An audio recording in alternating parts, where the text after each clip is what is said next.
you know about the gun? What you know about the little sadness? It ain't really what you want. This ain't really what you want. What you know about the city? What you know about the gun? What you know about the gun? What you know about the... Like, comment, and subscribe to the channel. Keep it G, man. Shit free, man. The game will be sold, not told, man. Hit that cash out. $ Hood Blog in 1991, man. I appreciate all the donations I've been getting, man. But topic of the day, that boy EBK Juvie interview on 16 Shot 'em. You know, he airing everything out between the situation between him and G Herbo and Cairo. You know, Cairo in the feds right now on a switch case. So EBK Juvie really saying once G Herbo got on, he forgot about the hood. You know, he forgot about the guys that he came up with, the ones that were willing to risk it all, to sacrifice their life to make sure all their homies were straight. You all gonna have some guys in the clique willing to go farther than the other guys in the clique. You follow me? You gonna have some guys in the clique that gonna make sure everybody's best interest is in their favor, such as getting home safely, like he spoke on. But I walk you home. You stay out territory, I still walk you home. You know, if they fuck with you, they gotta fuck with me. You got guys like that. And on the other shoe, you got some guys that went put their life on the line for their homies, to make sure their homies get home safely. They'll leave it up to them to make it home safely. You know, because you got strength in numbers. But he was speaking on G Herbo being a creative player. Speaking on by not really popping out them game ways. You know, putting in that work. And when G Herbo got on, and Juvie saying once he came home, he thinking to himself, G Herbo gonna put him on. Not such as put him on as, okay, I got rap skills, you got rap skills. You know what I'm saying? We're gonna drop music together, and you gonna provide an avenue for me to be able to feed my family. I become successful in life, you feel me? To get me out the trenches. Like you done made it out the trenches. You feel me? You living in them condos downtown Chicago in a high-rise building, and we still on these blocks. But you're repping these blocks to the fullest. But you're not really known for putting in work on this block. You know, KTS Dre exposed a lot of shit about G Herbo before they got him up out of here, leaving out of Cook County, after he burned it out. You know, KTS and No Limit, big rivals in the city of Chicago. You know, the war been raging down to 20 years over there between those guys. They inherit the war. And some guys was willing to take other chances that other guys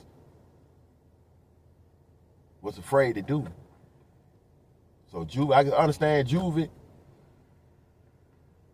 And on the other hand, I kind of could empathize with G Herbo too.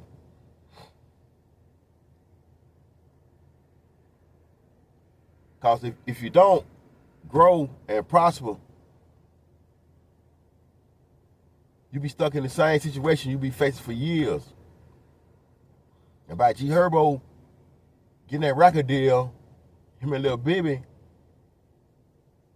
they elevated their mind to out of that gang bang street mentality. You know, not saying that Juvie and them didn't grow it up, him and Cairo.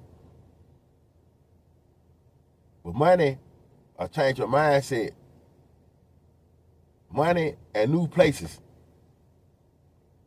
can really change your whole character to guys who really know who you is, who grew up with you. So that's what Cairo and EBK Juvie and probably other No Limit gang members was noticing and has been noticing about G Herbo and Lil Baby. They separate themselves from that gang mentality, No Limit. You know, to focus on being a businessman, a better father, an entrepreneur. And sometimes by doing that, you got to forget about the people you came up. You can't pull everybody up with you. But if you just leave and don't pull nobody up with you,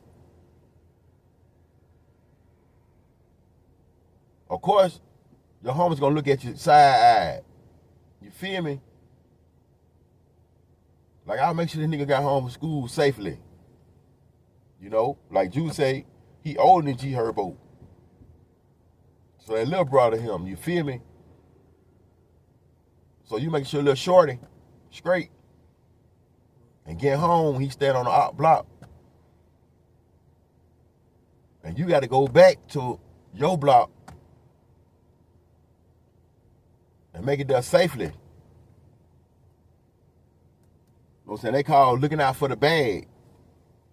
Cause a lot of time in these cliques, you can see who got the talent to make it out and who don't. You're gonna have some in the clique that got talent to make it out, and you're gonna have some in the clique that only there to be enforcers. You feel me? I ain't gonna call them crash outs, but they enforcers. So what I mean by enforcers, you know, if shit get sticky, get hairy, a nigga pop out that gangway shooting at y'all while I'm trying to get you home safely. You know, you ain't got to worry about it. You know, I'm going to bust back. I'm going to get the nigga off our ass. I'm tossing back. Because you going to have guys with guns and they duck for cover. And you have other guys, when the gunshot go off, they looking, seeing where the gunshot's coming from so they can return fire. Two difference in what I just mentioned. You got one guy thinking about self-preservation. He got a gun, but he ain't gonna bust it back, and he ducking behind his car. You got this other guy who ain't thinking about self-preservation of his own self-preservation. He thinking about preservation of everybody who in that clique walking this person home. He the one got his head up, seeing where the gunfire come from, busting back. While the other dude cowering behind the car. And as you grow older, you know who you can really count on in situations. So you normally,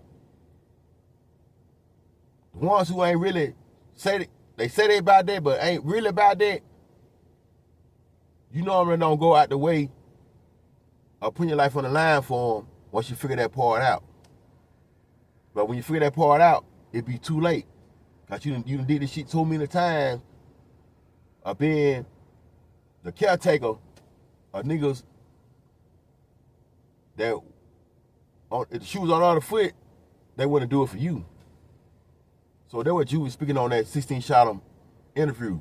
So y'all go check out the interview. You know, it's a dope interview. You know, 16 shot him, you know, saying one of the first to do it out of Chicago, major platforms, and get a lot of hatred from other Chicago bloggers. He was the trendsetter. He the first one who really did it, beside him and Zach TV and you know, other guys. But he the one that everybody cast a stone toward 16 shot him. But other Chicago bloggers, they love him. You feel me? But EBK Juvie, he got a point. But at the same time, like you said, I can't dwell on it. You know, I been gave up hope on a nigga gonna help me get out the hood. On a fool, I keep holding on to false hope. When I'm texting this man and he ain't texting me back, like, man, I get in the studio, drop something. But the man ain't never texting you back. No. So sometimes you gotta stay away from that situation. If I make it out with this rapping or not, I'm still gonna be the same person I was when I was back in my teenage years, my early 20s. Now I'm in my 30s. I still got that mindset as a teenager and an adolescent 20-year-old when it comes to the street shit and street loyalty. Live by the codes, you feel me? But like, comment, subscribe to the channel, keep it G, man. Shit free, man. $sign Hood Blogger 1991. Leave come in the comment section, man. Cause when you mention No Limit, the first people come to your mind is a little bit with G Herbo, Cairo, and EBK Juvie. Those are really the four major faces. No Limit. Nah, not discredit any other they homies or nothing like that. But when you hear the word No Limit, those are the names that pop up. And they had a lot of fallen soldiers on both sides, KTS and No Limit. Did you like when you say KTS, the first thing that comes to your mind is KTS Dre or KTS Vaughn. Some of their homies that fell off, you know, that fell victim to the sense of gang violence. They never end the story. They're going on Chicago with record numbers of murders every month, well above 130, 140 murders in 1 month of gang members. But like, comment, subscribe to the channel, keep it G, man, shit free.